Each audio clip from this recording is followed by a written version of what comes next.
ఈవీఎంలపై ఏపీలో political రచ్చరేగింది. AP మాజీ CM Jagan సంచలన ట్వీట్ చేశారు.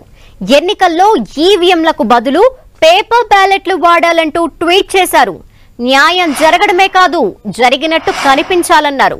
ప్రజాస్వామ్యం మనగలగడం మాత్రమే కాదు, మనగలుగుతుందని నిస్సందేహంగా చాటాలన్నారు సీఎం.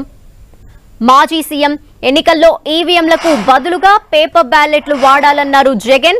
అభివృద్ధి చెందిన ప్రతి ప్రజాస్వామ్య దేశంలోనూ ఈవీఎంలకు బదులు పేపర్ బ్యాలెట్లే వాడుతున్నారన్నారు. ఎన్నికల్లో పేపర్ బ్యాలెట్లు వాడి ప్రజాస్వామ్య స్ఫూర్తిని చాటాలన్నారు జగన్.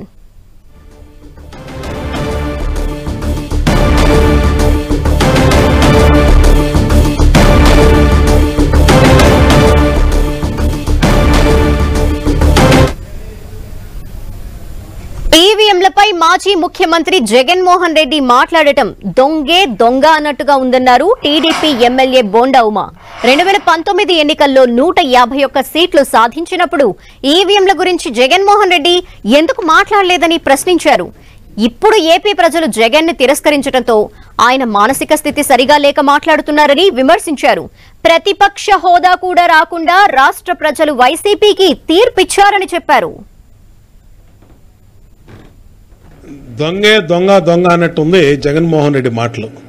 మరి నీకు 151 సీట్లు వచ్చినప్పుడు ఆ రోజు ఏం పని చేసినాయి? ఈవీఎంలా బ్యాలెట్ పేపర్లతో వచ్చావు 151 సీట్లు. మరి ఆ రోజు నువ్వు ఇలాంటి ట్విట్ ఎందుకు ఇవ్వలా?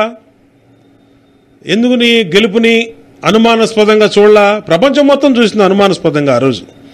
ఎందుకంటే ఒక దొంగల పార్టీకి అధికారం వచ్చేటప్పటికి ఎవరు నమ్మలా. ఎందుకు నమ్మలా? 151 సీట్లు నీకు ఎలా వచ్చినాయి అనేది ఆ రోజు చర్చ జరిగింది. ఇవాళ ప్రజాస్వామ్యబద్ధంగా దేశం మొత్తం ఎన్డీఏ కూటమి గెలిచింది, ఇక్కడ ఎన్డీఏ కూటమి గెలిచింది. చంద్రబాబు గారి మీద నమ్మకంతో, అలాగే ఎన్డీఏ కూటమి మీద నమ్మకంతో ఓట్లేసి ప్రజలు అపూర్వమైన విజయాన్ని సాధిస్తే జీర్ణించుకోలేక నువ్వు ఇలా మాట్లాడుతున్నావు అంటే నీకు ఎలాంటివి కావాలి? పిన్నెల్లి రామకృష్ణారెడ్డి బూతుల్లోకి వెళ్ళి రిగ్గింగ్ చేసినట్టు, ఈవీఎంలు పగలగొట్టినట్టు, ఈవీఎంలు అయితే రిగ్గింగ్ కుదరవని, రిగ్గింగ్ అయితే బ్యాలెట్ పేపర్ అయితే పుస్తకాలు తీసుకుని శాంపుల్ వేసుకునేటట్టు, ఈవీఎంలు అయితే అలా కుదరవు కాబట్టి నువ్వు మాట్లాడుతున్నావా అనిపిస్తా ఉంది. ఈవీఎంలపై మాజీ ముఖ్యమంత్రి జగన్మోహన్ రెడ్డి మాట్లాడటం దెయ్యాలు వేదాలు వల్లించినట్టుగా ఉందన్నారు విజయవాడ ఎంపీ కేశినేని చిన్ని. ఈవీఎంలపై గతంలో జగన్మోహన్ రెడ్డి మాట్లాడిన మాటల్ని ఒకసారి గుర్తు చేసుకోవాలని సూచించారు ఆయన. ఏపీ ప్రజలు ఘోరంగా ఓడించడంతో మతి భ్రమించి జగన్మోహన్ రెడ్డి మాట్లాడుతున్నారని కేశినేని చిన్ని మండిపడ్డారు. ఈ మాజీ ముఖ్యమంత్రికి బుర్రపోయినట్టుంది. ఈయన ముందు హాస్పిటల్లో తీసుకెళ్లి జాయిన్ చేయించాలని కోరుకుంటున్నాం. ఎందుకంటే ఇదే వ్యక్తి 2019లో ఈయన చేసిన వ్యాఖ్యానాలు ప్రజలు 80% మంది ఓట్లేశారు మాకు, అక్కడ ఏముంటే అక్కడ ఇదైంది, ఇవి బాగా పనిచేసినాయి ఇవాళ ఈవీఎంలు అని చెప్పి మంచి వ్యాఖ్యానించి వాళ్ళ వచ్చి ఓటమిని అంగీకరించక అదొక నెపం తోస్తా ప్రజల యొక్క తీర్పును గౌరవించటం కూడా నేర్చుకోలేదు. కాబట్టి ఈయన పార్టీ కానీ ఈయన కానీ ఈ స్థితిలో ఉన్నారు.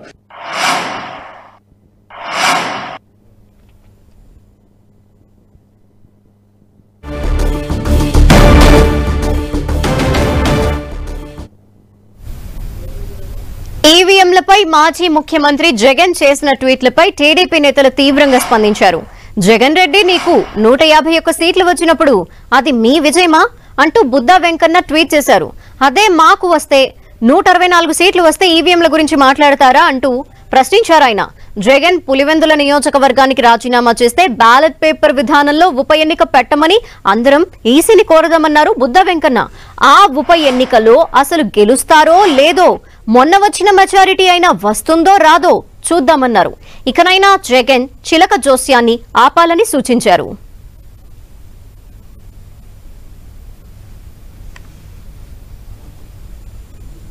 మాజీ సీఎం జగన్ ట్వీట్ కు టీడీపీ ఎమ్మెల్యే సోమిరెడ్డి కౌంటర్ ఇచ్చారు. జగన్ ఇంకా షాక్ నుంచి తేరుకోలేదన్నారు. ఏపీ ఎలన్ మస్క్ లా జగన్ మాట్లాడుతున్నారని విమర్శించారు. గెలిస్తే తన గొప్ప, ఓడితే ఈవీఎంల తప్ప అని ప్రశ్నించారు. 2019 ఎన్నికల్లో తాను గెలిచినప్పుడు ఈవీఎంల గురించి జగన్ ఏం మాట్లాడారో ఓసారి గుర్తు చేసుకోవాలన్నారు.